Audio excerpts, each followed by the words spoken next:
Come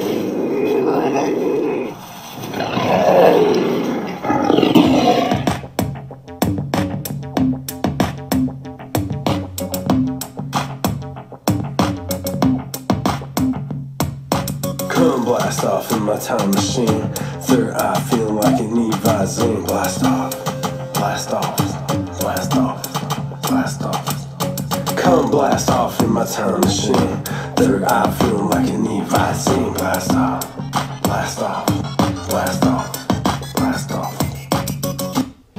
Hello, hello. This is Ryan, the original outlaw of the airwaves, here to blast off with you on another episode of Hero Paranormal Podcast, where we check out the hyper-anomalous esoteric research that our organization thrives on. And in such, we check out the heroes of those fields: ufology, cryptozoology, secret societies, the cultural fringe. Anything within those parameters is not off limits to us, and we will do our best to bring you the best of the best. And today is no less. We have a great show ahead of you. We have the one, the only, LUIZ TICCHETTI. He is, well, he's done it all. He is the author of many texts in many magazines, as well as many books, which he has contributed to the UFO field. He is considered by the Brazilian UFO community as the greatest expert on extraterrestrial and UFOs typology, as well as UFO crashes, reports of encounters between unidentified flying objects, and military as well as civilians. And this includes pilots. Today, he counts in his database more than 200 reports, all which are very dedicatedly analyzed and investigated as well as researched. THIAGO is also the first and only Brazilian researcher to have articles published by the British magazine UFO Matrix.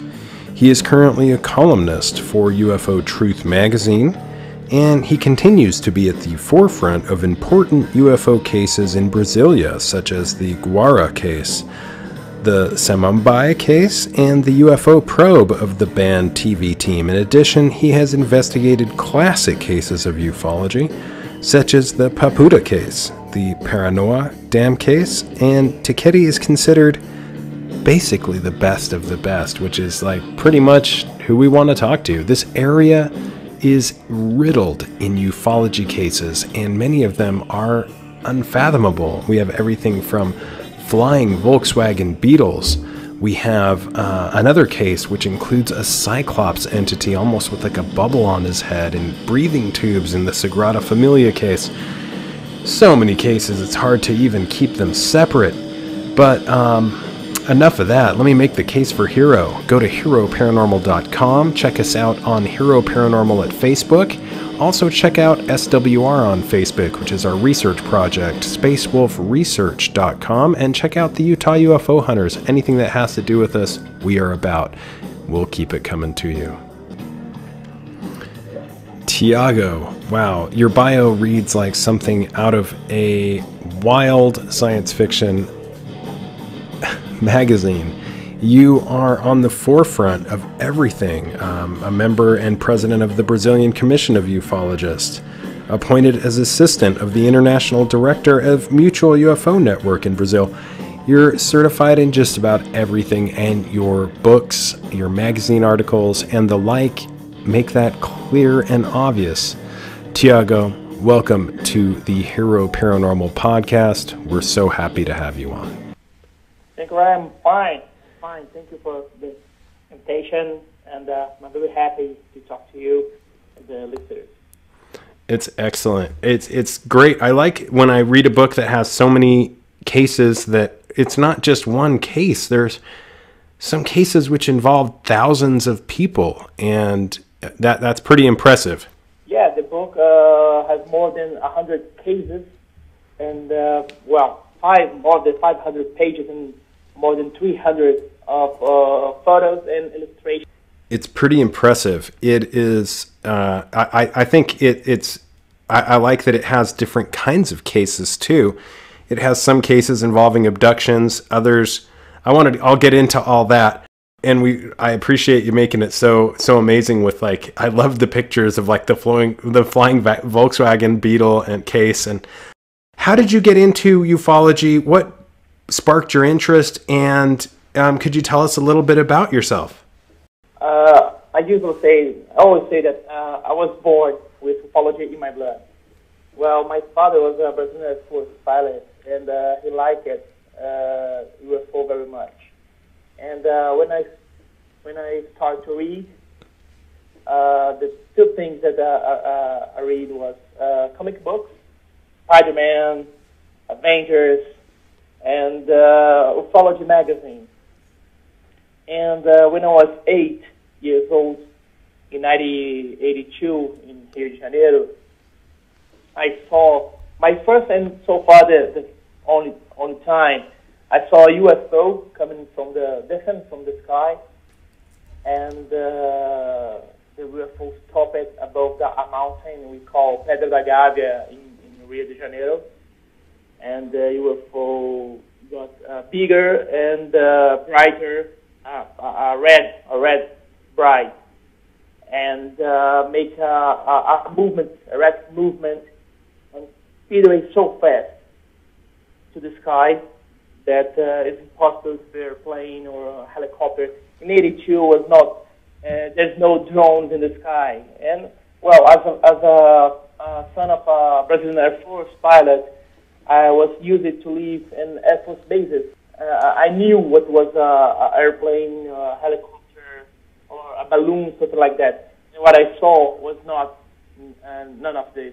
It was very obviously a UFO that you had seen. It wasn't something that could be misidentified, correct? Even if today I still not know what I saw. You know, that is so wild, because that's so often the case with ufology. You have these cases that defy explanation, and oftentimes people are so caught up on the unidentified part that they think it is something. And that's where we kind of foul ourselves, is putting it into boxes. But what I love about your book is that it has so many different cases that have they're so wild and unique and dynamic, each on their own. I wanted to ask you about a bunch of them. And I'm a big fan of the Flying Disc Press, Philip Mantle, and everything he's got going on as well. That's so neat that you got caught up with those guys. I wanted to ask you about that. How did you get in touch with Philip, and what motivated you to write this book? Well, I know Philip since a long time ago. When I moved to Brasilia, I was 19 years old. And I became a UFO Magazine Brazil translator. And some of the articles that I translated was wrote by Philip Mantle. And it was like 2001. And I started to chat with Mantle and with Philip. And when it started with the flying press disc, he asked me if I didn't want to write a book about ufology in Brazil. Well, I had more than 600 books of ufology in my house. And I used them to read, of course, and to write articles and make my research. And when I was reading this books, most of it is in English, in Portuguese, and Spanish, I felt that missing a lot of cases from Brazil. Of course, you know, a very, very many cases in Brazil, but there was classic cases that happened in the 50s, 60s, in the 70s. But cases very known in Brazil was unknown in other countries. So I talked to Philip, well, let's do it. And I started to research cases, some very known and others unknown, as I said. And the result was this book of more than 500 pages. Man, it is, and it is so neat. Some of the cases are just so neat. They really stood out to me, and I wanted to ask you about some of them in particular. And among one of those is the one with, is it Captain Olanda? And he had 6 men, and I think he was next to a village that had like 2,000 people. Could you tell us a bit about that case? Yeah, this case is very, very famous in the ufology world. So was Operation Plate, in Portuguese, Operação Prato. It happened in 1977, the end of 1977 to 78, when people from several cities in the north of Brazil, mainly in Colares City, they was afraid to go out of house to stay in the street after 6 o'clock when it gets dark, because they have been attacked. They was attacked by a light, ball of light, shape of light, spaceships that shot him a ray of light that hit him under the arms or in the shoulder, females over the breast. And these people got sick, dizzy, and they went to the hospital, and the doctor said that they had a disease because this light took this blood. So these people had anemia from the UFOs, and this case was called the Chupa Chupa case. This light was named Chupa Chupa, like suck suck. Mm-hmm. And as far as we know, one person died because of it. Officially, 1 people died because of it. But we know that some cases, some deaths, people were not official. But some say that 4 or 5 people died because of it. And then their force sent to this place, to Colares, a crew investigate this light, and they got contact with UFOs and alien beings. Captain Olanda, back at the time he was captain, he got so close of alien being, like 5 meters distant of alien beings, and they got more than 100 pictures, more than 25 hours of film of UFO. You know, in my book, we have a lot of photos of this operation, but the films that were so much impressive, so much more impressive than the photos, we're still looking for. We asked for the films to the Brazilian Air Force, and they said that they didn't have it, they lost it, or never existed. It's a lie. It's a lie, because Captain Olanda told to A.J. Guevara and Marco Antero Petit, 2 of the most brilliant Brazilian ufologists, that he made the film. He filmed the object. It was filmed by a professional from the Brazilian Air Force. So this case was amazing. In 78, Air Force ordered to shut down the investigation.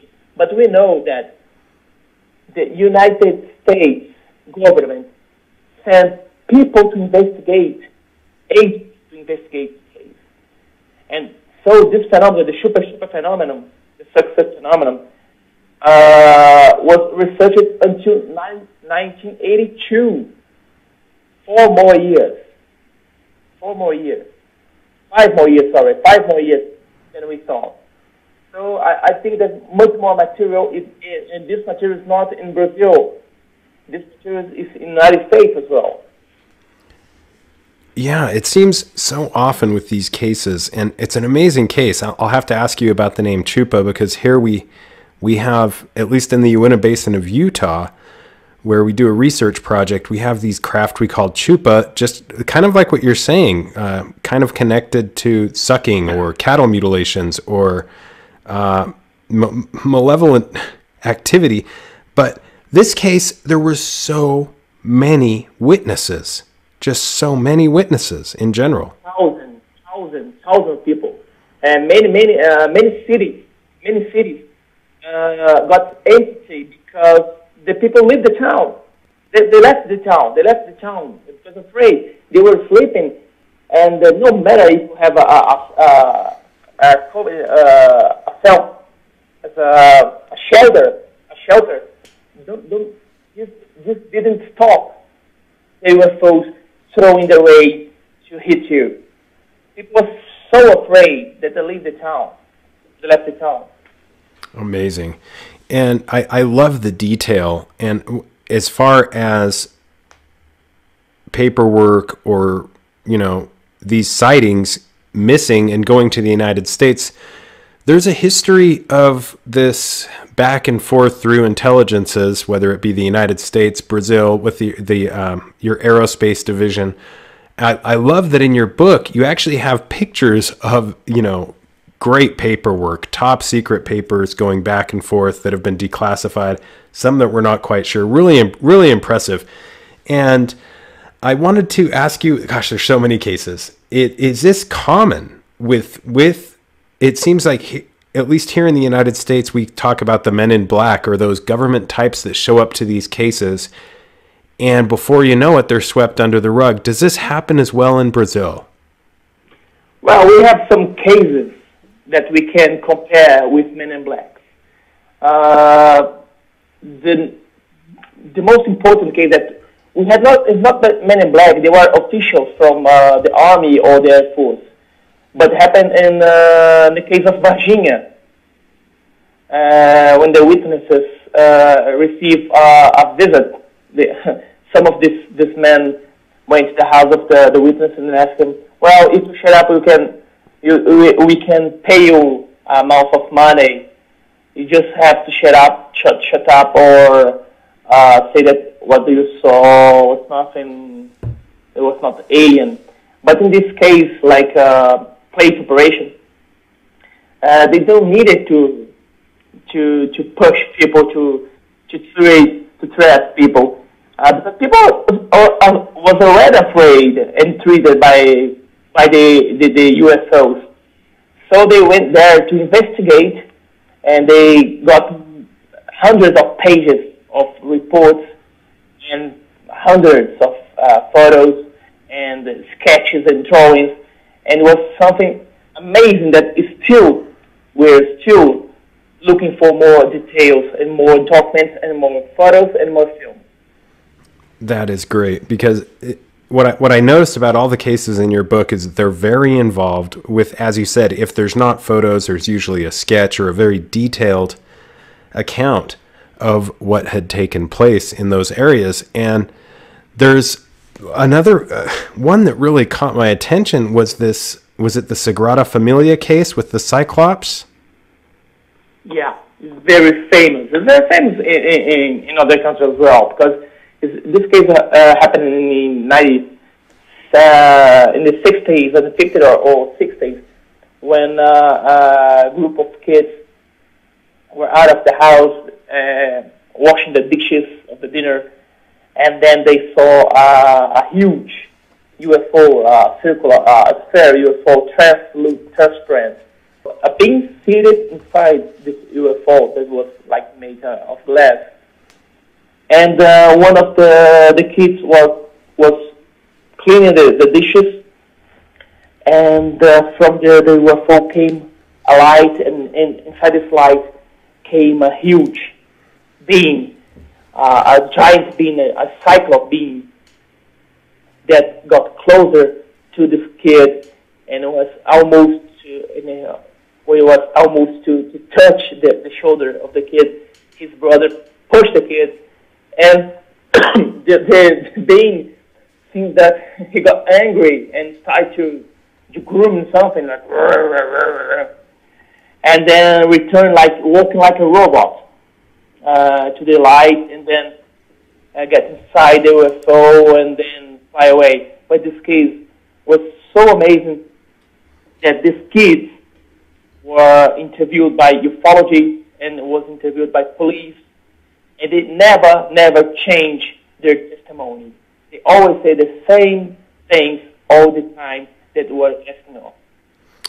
I think that's really important with a lot of these cases is they've been looked through and prepared very well. With as far as how you documented them, it was really well and documented, involving small details. And obviously, a lot of times the devil is in the details with these, because, I mean, a huge giant being almost touching the kid. It was a really creepy experience for this child. It is.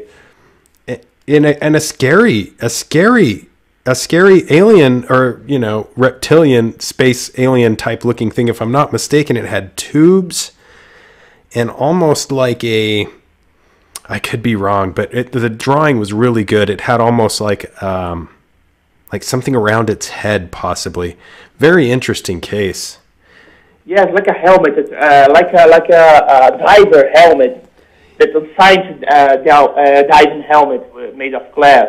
Yeah, that's what it reminded me of. Amazing. And and some of the vivid pictures in your book as well. I wanted to talk about the flying Volkswagen Beetle case, which was hard to ignore. Could you tell us a bit about that case? This case is amazing. Is an amazing case. Beetle, we call Beetle here in Brazil. We call Fusca.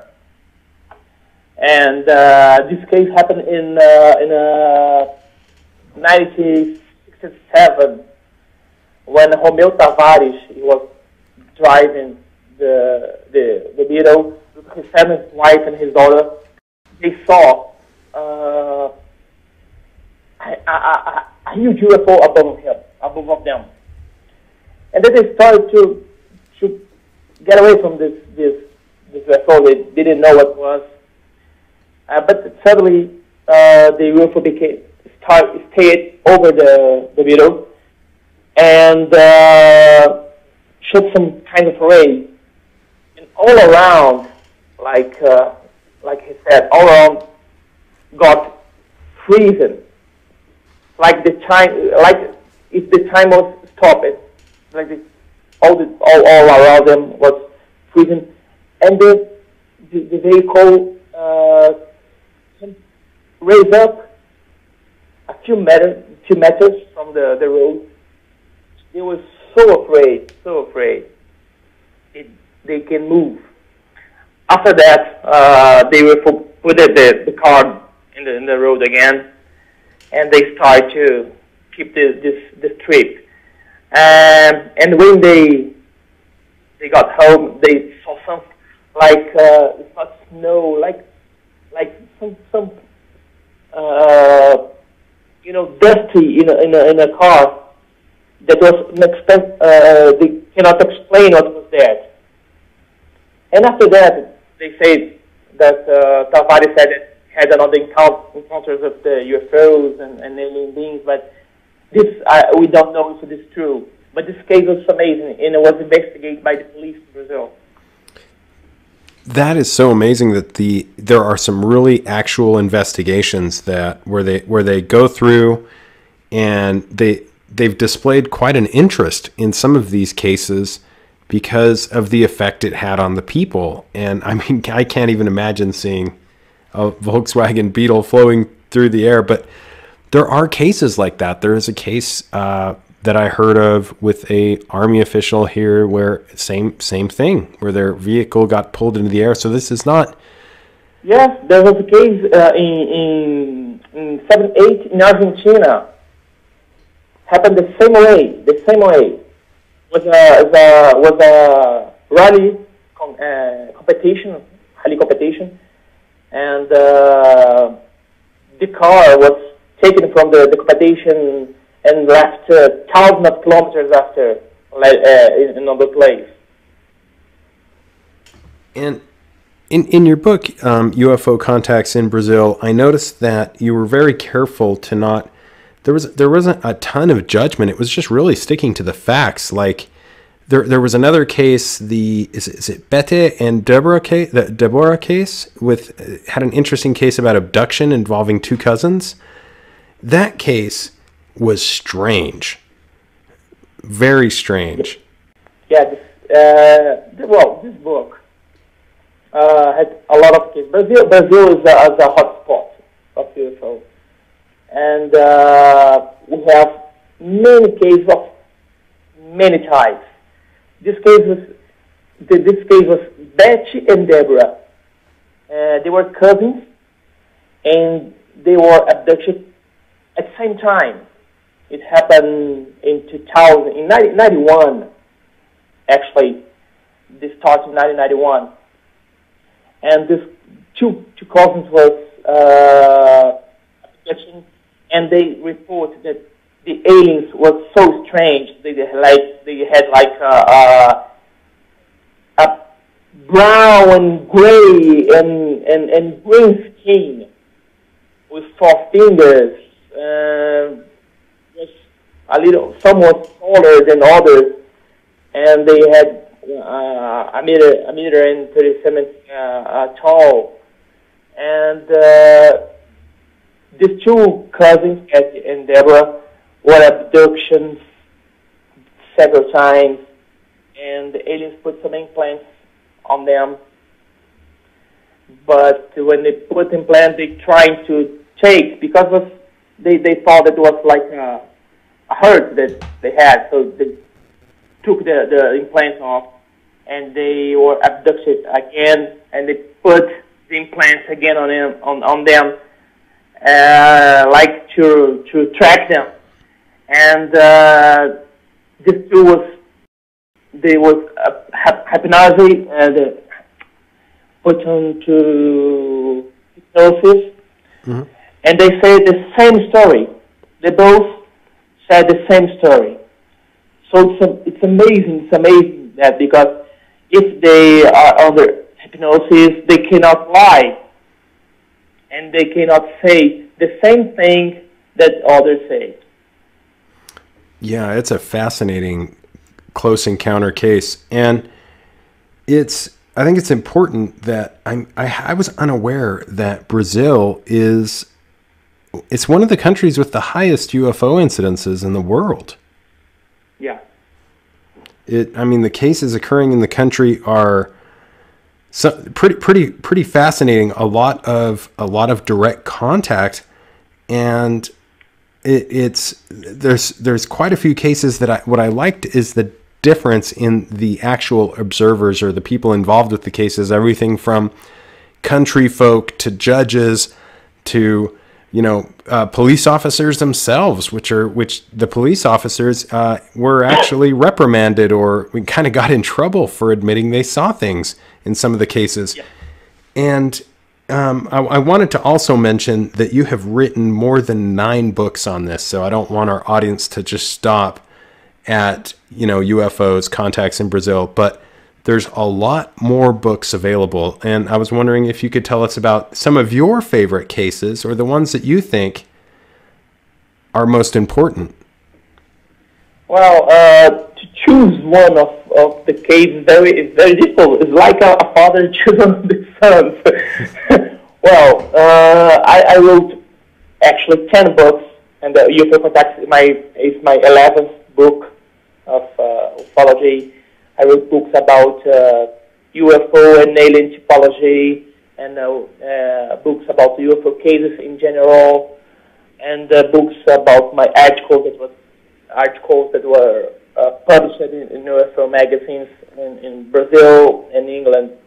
Well, I really like the plate operation. I do really like it, and I do a case occurred here in Brasilia that was a paranoid doll.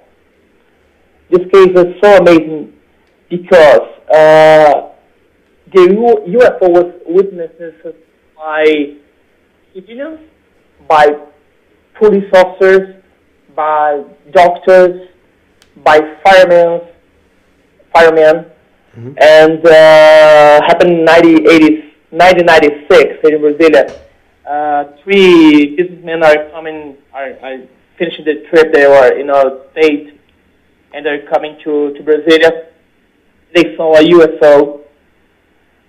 First of all, they thought it was a star.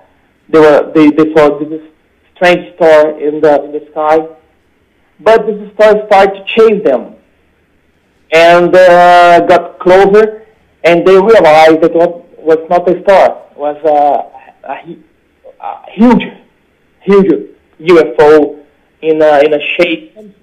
Some of them say, one of them say that it was shaped like a cross. Others say there was a cylinder. But anyway, this UFO chased them, and at one point in a neighborhood we call here Lago Norte, 96, was very, very remote area. This UFO hovered over the street in the front of the cars, his car, and they were there for 10 seconds, 15 seconds, and they thought, well, we have to cross the road to get away from the UFO. So they accelerate this car and pass it under the UFO. But the UFO started chasing them.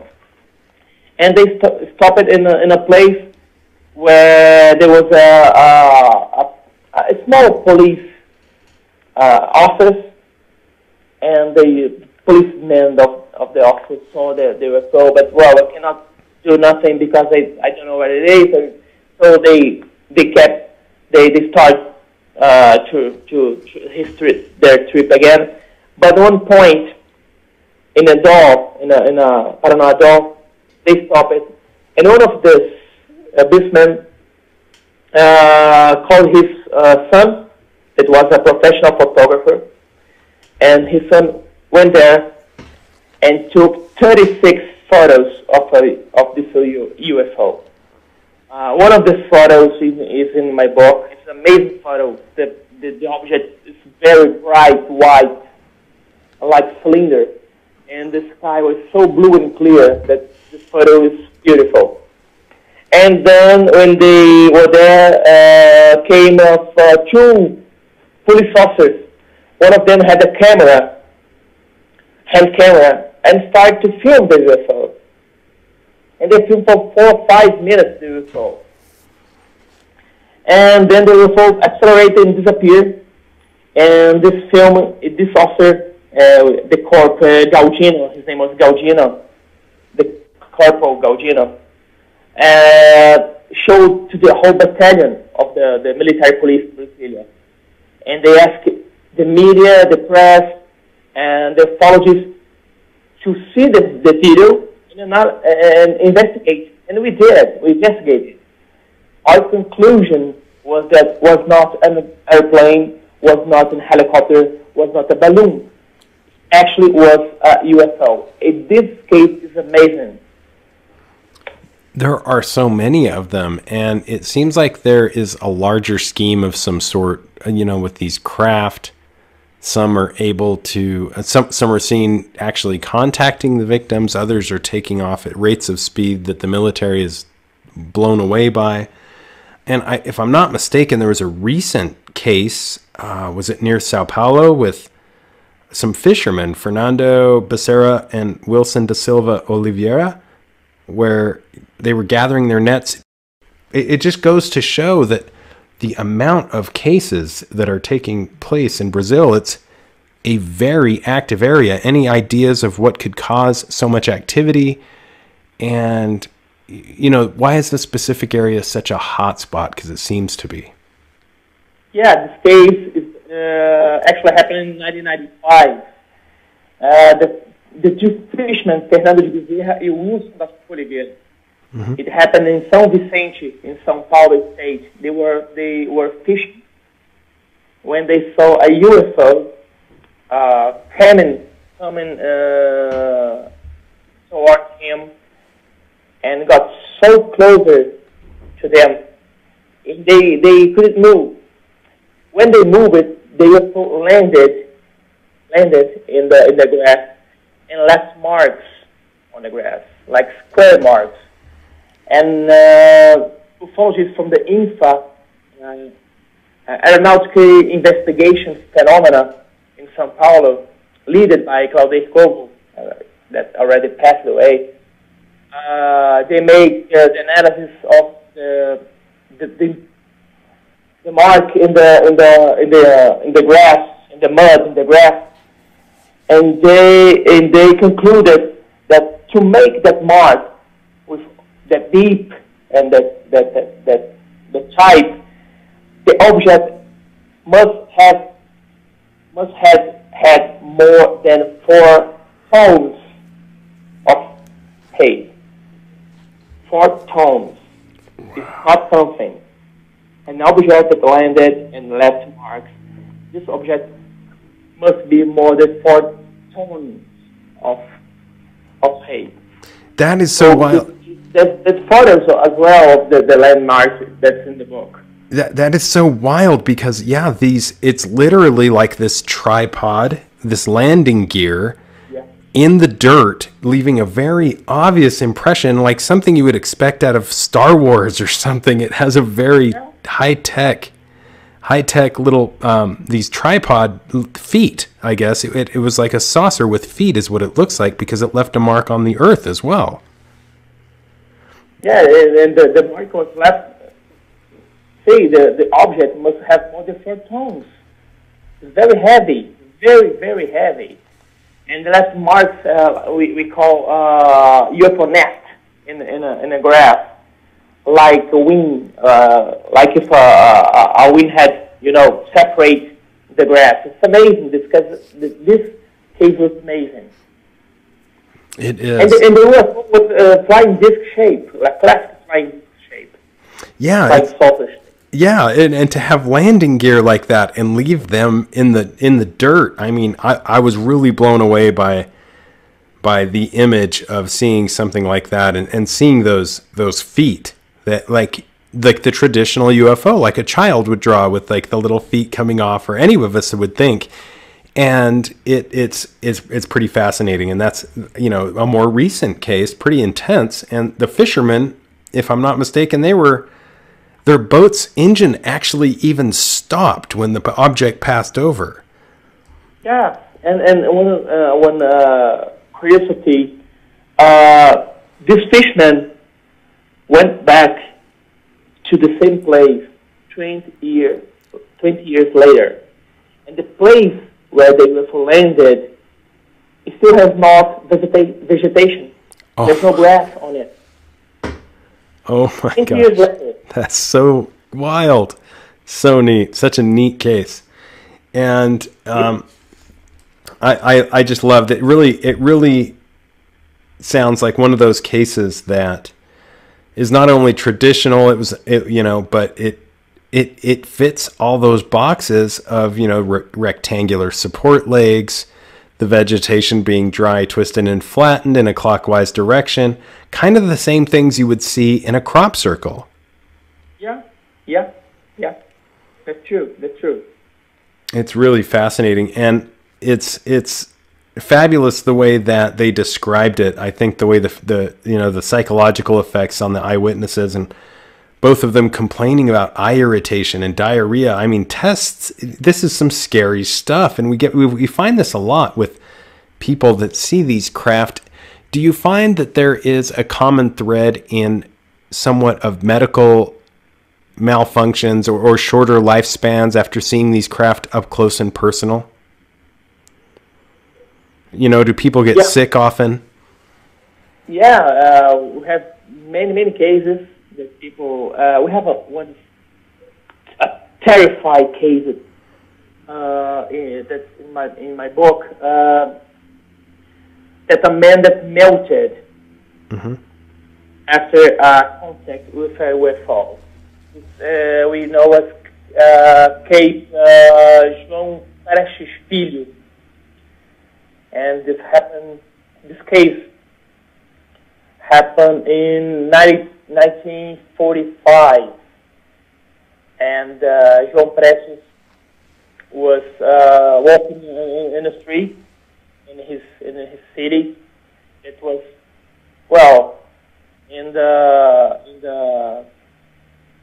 back in the 40s. There's no electricity in the streets. So he was walking and he saw a UFO in the sky. And we don't know why. Well, he doesn't know why. The UFO shot him a beam of light, and he started to feel dizzy and pain in his arms and his legs. And a few days later, his flesh started to get apart from this bone, from the chest, hands, fingers, legs, and feet, until he died.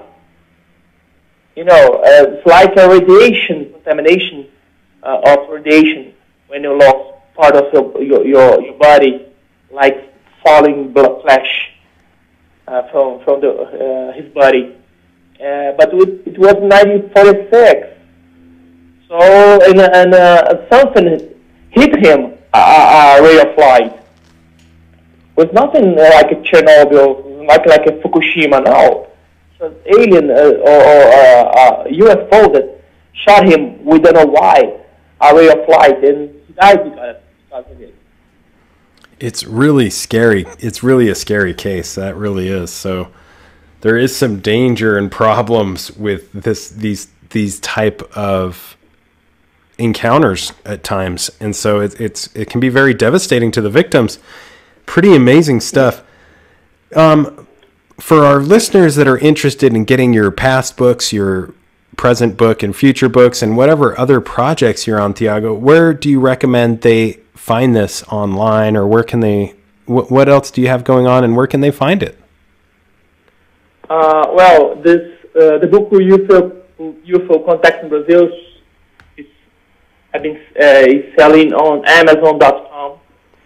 My other books are in Portuguese. It's not in English, but you can buy it if you can learn Portuguese. It's not an easy language, but you know. You can try.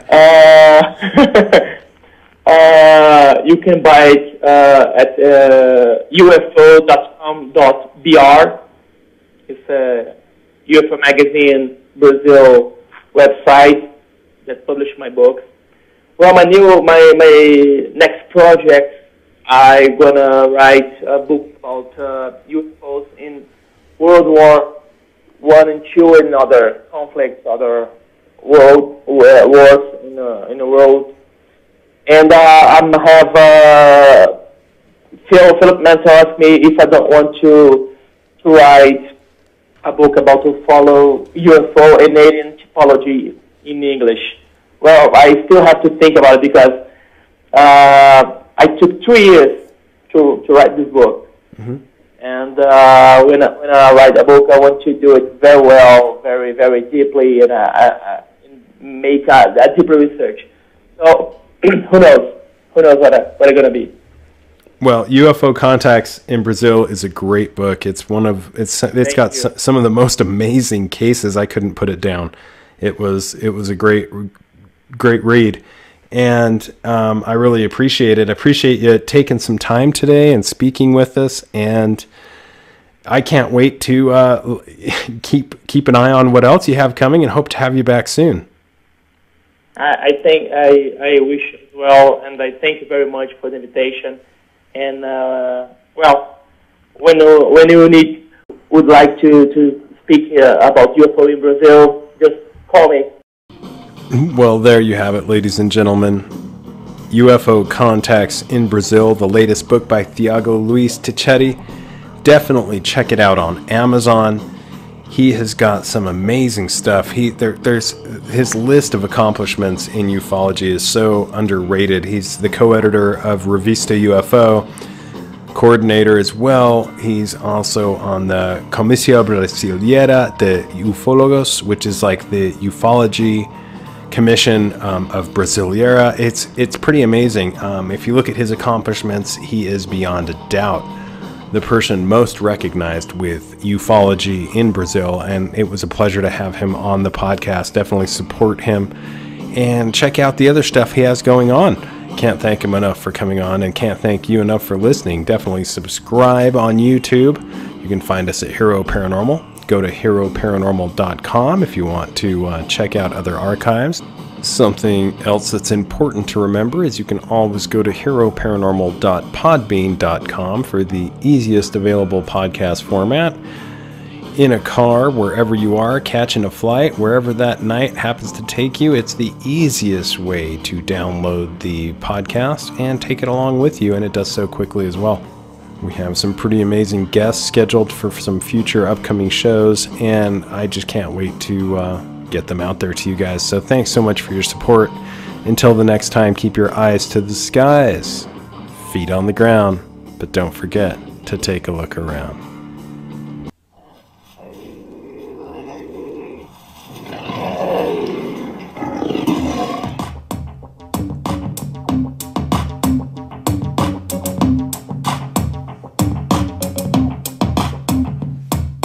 Come blast off in my time machine. Third eye feeling like an E-Visine. Blast off, blast off, blast off, blast off. Come blast off in my time machine. Third eye feeling like an E-Visine. Blast off.